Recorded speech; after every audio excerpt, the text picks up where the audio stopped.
اور تیسری بات جو ان کا اکنامک ماڈل ہے، اس بینکنگ سسٹم کی شرائط کیا ہوں گی، لاس کیا ہوں گی. اگین لائر اور جرنلسٹ، یہ دو پروفیشنز ایسے ہیں کہ جس کی بنیاد پر یہ کفر کا نظام کھڑا ہوا ہے. اگر آپ دیکھیں کہ ہر نظام جو کفر دنیا پہ مسلط کرتا ہے، ویری ٹرو زیاد صاحب، اور یہ میں نہیں کہہ رہا ہوں، برنارڈ لوئس کہہ رہا ہے، خود ان کا اپنا رازدار آدمی. and we can relate to the and we can relate to the current environment very clearly. So اب حالت یہ ہو گئی ہے کہ 20ویں صدی کے آخر میں ان کا پورا نظام اب کولیپس کرنے لگا ہے. مین میڈ سسٹمز ہے نا، کمیونزم ختم ہو چکا ہے، کولیپس کر کے گر گیا، تباہ برباد ہو گیا. کیپٹلزم اب کولیپس کر رہا ہے. اب ہمیں نظر آ رہا ہے کہ کیپٹلزم بھی کولیپس کر رہا ہے، ڈالر کولیپس کر رہا ہے. امریکہ میں خود حالت یہ ہو گئی ہے کہ 10 لاکھ افراد پچھلے 2 ماہ میں نوکریاں چلی گئی ان کی. 60-70 ہزار ڈالر سال میں کمانے والا امریکی ٹینٹوں میں رہ رہا ہے، کیونکہ نوکری گئی ہے تو نہ وہ گھر کی قسط ادا کر سکتا ہے، نہ گاڑی کی قسط دے سکتا ہے. گاڑی بھی گئی، گھر بھی گیا، ٹینٹ میں رہ رہا ہے بیچارہ. یعنی وہ خود بذات خود ان کی اپنی قوم اتنی مظلوم ہے، اتنی تباہ برباد کی گئی ہے اس نظام میں. اب یہ ڈالر کو ابینڈن کرنے کی بات کر رہے ہیں، نئی کرنسی شروع کریں گے.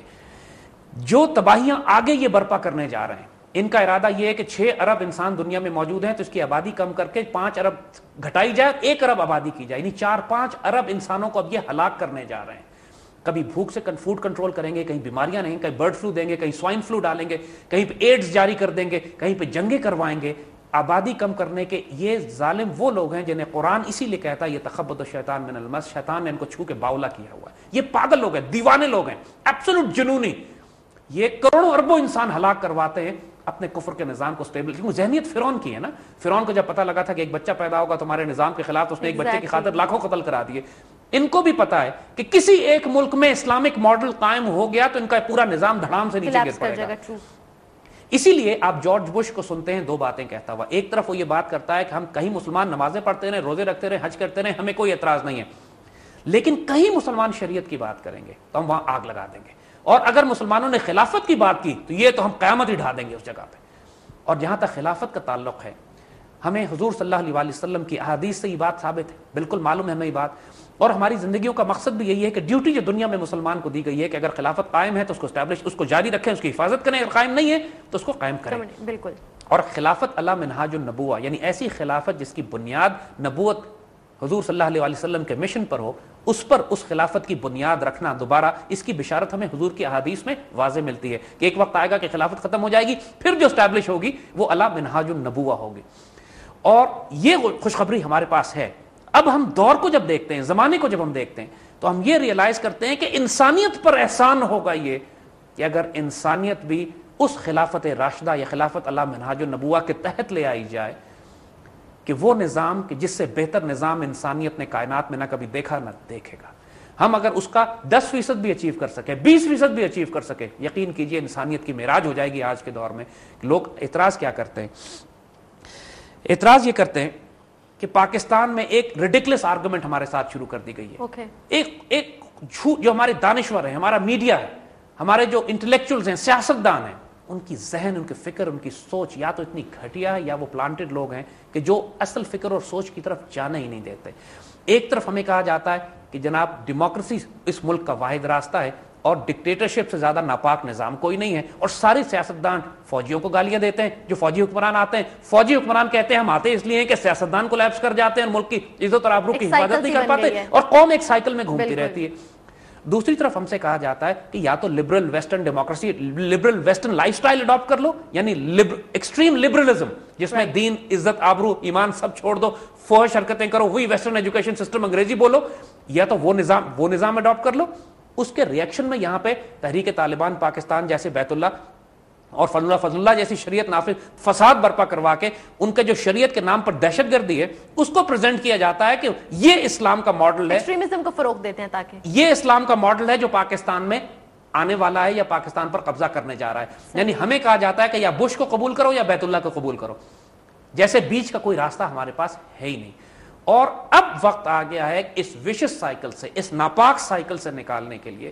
جب ہم تیسرے آپشن کی بات کرتے ہیں، جب ہم یہ بات کرتے ہیں کہ نہ تو ہمیں یہ ماڈرن ڈیموکریسی چاہیے، نہ ہمیں ماڈرن ڈکٹیٹرشپ چاہیے، نہ ہمیں یہ کیپٹلسٹ سسٹم چاہیے، نہ یہ کمیونسٹ اکنامک ماڈل چاہیے، اور نہ ہمیں یہ جوڈیشل سسٹم چاہیے جو کفر کے نظام نے آج پوری دنیا میں مسلط کیا ہے، جو پاکستان میں بھی یہی نظام مسلط ہے.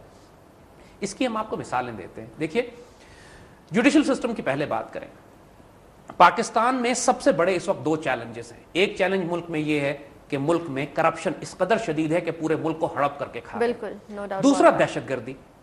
اگر کوئی عدالتی نظام ملک میں بڑے بڑے عدالتی اور لیگل چیلنجز کا مقابلہ نہ کر سکے تو اس عدالتی نظام کا ہم نے کیا کرنا ہے؟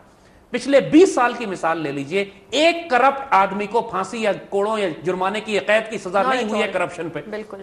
اور 10 سال ہو گئے ملک میں دہشت گردی خوفناک بھوت کی طرح سر اٹھا کے کھڑی ہوئی ہے, ہزاروں مسلمان شہید ہو چکے ہیں, ملک نعوذ باللہ خطرے میں پڑ گیا ہے. اس عدالتی نظام نے ایک دہشت گرد کو پچھلے 10 سال میں پھانسی کی سزا نہیں دی. اس سے بڑی عبرتناک بات اور کیا ہوگی کہ ملک دہشت گردی کی جنگ لڑ رہا ہے, عدالتی نظام کولیپس کر چکا ہے. کوئی session court, high court, supreme court مجھے بتا دیجئے کسی ایک دہشت گرد کو پھانسی کی سزا دی گئی ہو اس بات میں کہ اس نے خود کش حملہ کرنے کی کوشش کی؟ کسی بھی گورنمنٹ کے دور میں نہیں ہوا, چاہے کوئی پچھلے 10 سال تو لازمی لیجئے نا کہ 9/11 کے بعد سے جو شروع ہوا ہے. رائٹ. جب یہ عدالتی نظام دہشت گردی میں کولیپس کر چکا ہے اور کرپشن کا علاج نہیں کر سکتا, پھر ہم نے اس کا کیا کرنا ہے؟ یہ خود ہی واضح ہو گیا کہ یہ وکیل, یہ جج, یہ سیشن کورٹ, یہ ہائی کورٹ, یہ سپریم کورٹ ڈیلیور ہی نہیں کر سکتے ہیں. اب کاسمیٹکس کرتے رہیں, جو مرضی کاروائیاں ڈالیں. مکان کے کرائے کا مسئلہ بھی تو 20 سال چل رہا ہے یہاں پر, تو کون سا عدل اور کون سا انصاف؟ جب ملک میں انصاف نہ ہو, عدل نہ ہو, عدالتیں انصاف نہ کر رہی ہوں, دہشت گردی, ظلم, زمین میں فساد برپا ہو اور عدالتی نظام ڈیلیور نہ کرے, اور پھر کہا جائے کہ یہی نظام تم ساری عمر اپنے سروں پہ اور گردنوں پہ مسلط رکھو, تو پھر ہم کیا کریں؟ Then we have to go for alternate options. No, this system is not delivering. ہم خلافت راشدہ کی طرف دیکھیں گے. ہم یہ دیکھیں گے کہ وہ کون سا ایک جوڈیشل سسٹم تھا کہ جہاں پہ خلیفہ وقت کو اپنی ذرہ لینے کے لیے عدالت سے رجوع کرنا پڑتا ہے, اور عدالت خلیفہ وقت کے خلاف فیصلہ دیتی ہے یہودی کے حق میں. یعنی ایک جیو جو کہ ایک سلیو کی حیثیت, غلام کی حیثیت شاید رکھ سکتا ہو اس معاشرے میں, اور اس سے آپ جب چاہیں اپنے فوجی بھیج کے اپنی ذرہ واپس نکلوا لیں, لیکن خلیفہ وقت حضرت علی رضی اللہ تعالیٰ عنہ جج سے رجوع کرتے ہیں. حیرت انگیز ڈیسیژن. یہودی اس پہ مسلمان ہو جاتا ہے. حضرت عمر رضی اللہ تعالیٰ عنہ اتنے جلیل القدر اور پرجلال خلیفہ, ایک بڑھیا ان سے پوچھ لیتی ہے کہ ہم سب کو ایک ایک چادر ملی ہے, آپ کو 2 چادریں کیسی ملی؟ جب تک کہ آپ جواب نہیں دیں گے ہم آپ کی بات نہیں سنیں گے. سیدنا ابوبکر صدیق رضی اللہ تعالیٰ عنہ جب خلافت کے مسند پہ تشریف رکھتے ہیں تو پہلے لوگوں سے کہتے ہیں کہ جب تک میں اللہ رسول کے حکم پہ تمہیں لے کے چلوں میری اطاعت کرنا, جب میں اس کے حکم پہ نہ چلوں تو پھر تم میری اطاعت نہ کرنا. ایسا رول ماڈل کوئی سیٹ کر سکتا ہے؟ یعنی وہ پتھر کا زمانہ تھا یا وہ فیوچرسٹک ہے جس طرح ہم یہ کہتے ہیں؟ تو جوڈیشل سسٹم کی یہ بات ہو. جو ہمارا اکنامک ماڈل ہے, یہ اکنامک ماڈل ہے ہی اللہ اس کے رسول سے جنگ. سود اور ربا اور بینکنگ سسٹم پہ جو بنیاد ہے, جب پورا ملک اس کا اکنامک ماڈل ہی اللہ رسول سے حالت جنگ میں ہو, اور ہم پوری دنیا میں کولیپس کر رہا ہے یہ نظام, اور ہم سے کہا جا رہا ہے اسی نظام کو سنبھالنے کی کوشش کرو, اسی نظام کو چلاؤ, یہی تمہاری آخرت, یہی تمہاری دنیا, اور کوئی حل تمہارے پاس نہیں ہے. تو اس سے بڑی جہالت کو اور کوئی نہیں ہو سکتی. اور جہاں ہمارے پولیٹیکل ماڈل کا تعلق ہے, اس سے بڑا فساد کوئی نہیں ہو سکتا کہ جو 250 سیاسی جماعتیں ہیں, لٹرلی استغفر اللہ, ایکسکیوز مائی لینگویج, کتوں کی طرح, بلیوں کی طرح لڑتے ہیں یہ آپس میں. نہ ملک کا مفاد ہے, نہ ان کو دین کا مفاد ہے, نہ ملت کا مفاد ہے, نہ امت کا مفاد ہے, نہ دین کی عزت اور آبرو کا کوئی لحاظ ہے. بے شرم حکمران. اگر کم از کم اتنا ہی کیریکٹر ان میں ہوتا کہ 1948 میں قائد اعظم نے جو رول ماڈل سیٹ کر دیے تھے ہمارے لیے ایک سیاسی لیڈر کے طور پر, کہ جب 1.5 روپے کا موزہ قائد اعظم کے لیے کوئی خرید کے لے آیا تو انہوں نے واپس کر دیا کہ غریب ملک کے سربراہ کو جائز نہیں ہے کہ 1.5 روپے کا موزہ پہنے. جب 35-40 روپے کا فرنیچر گورنر جنرل ہاؤس کے لیے آیا تو اس میں سے دیکھا کہ ایک کرسی محترمہ فاطمہ جناح کے لیے ہے, تو اس کرسی کے پیسے کہا کہ فاطمہ جناح کی جیب سے کاٹو.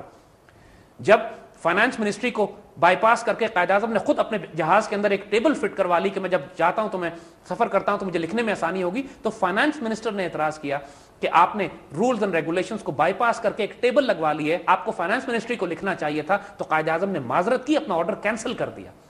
اتنا کردار تو کم از کم آج کے سیاستدان دکھا دینا, کم از کم اگر خلفائے راشدین والا نہیں دکھا سکتے ہیں تو یہ تو 1948 ہے. اگر اس پاکستان کو آگے لے کے جانا ہے تو ہم وہی کہتے ہیں کہ اس کو, کیونکہ قائد اعظم نے وہ کردار دکھایا جو خلفائے راشدین کا کردار ہے. امانت اور دیانت کا وہ معیار سیٹ کیا ہے کہ جو آج کے دور کے حکمران, ہمارے آج کے حکمران خوابوں میں نہیں سوچ سکتے. Led by example. کیونکہ یہ جس خیانت میں, جس ناپاک پلیتی میں اور جس حرام کے مال میں زندگی یہ گزارتے ہیں, وہی بات کہ جو مردار کھانے والا گدھ ہو نا, اس کو شاہین کی پرواز کا اندازہ ہی نہیں ہوتا. اس کو یہ معلوم ہی نہیں ہے کہ حلال رزق اپنا شکار کر کے کھایا جائے اپنے قوت بازو سے, تو اس کو کیا کہتے ہیں. کیونکہ یہ سارے گیدڑوں کی طرح, ولچرز کی طرح, گدھوں کی طرح حرام کھانے والے, مردار کھانے والے.